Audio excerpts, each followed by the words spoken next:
The Hawkeyes are coming off a confidence-building 47-7 win over UMass, but now the real test begins. Big Ten play is here, and Iowa's trip to Piscataway to face undefeated Rutgers will demand more polish, toughness, and execution.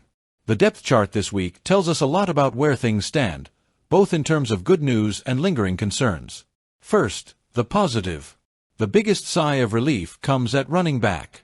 Xavier Williams, who left the UMass game early and was spotted in an arm sling, is on the depth chart this week.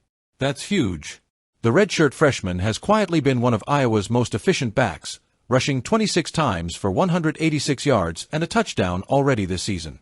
He's listed as a backup to Terrell Washington Jr. alongside Jazz Patterson, giving the Hawkeyes a three-headed rotation that's been productive in the absence of Kamari Moulton.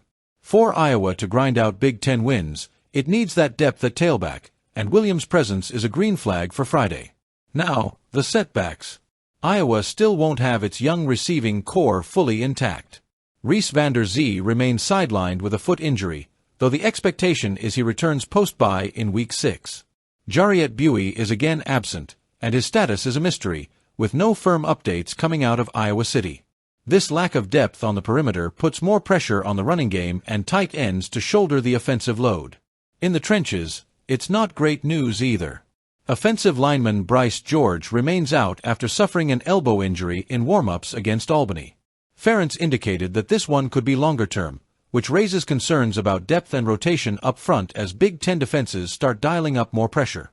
Iowa's line has been steady but will now be tested against a Rutgers defense that's been aggressive in its first 3 outings. Finally, Kamari Moulton remains sidelined, though Ferentz hinted that his return may be coming soon. When he's back, Iowa's running back room could be as deep as any in the conference. Until then, it's on Washington Jr., Patterson, and Williams to carry the load.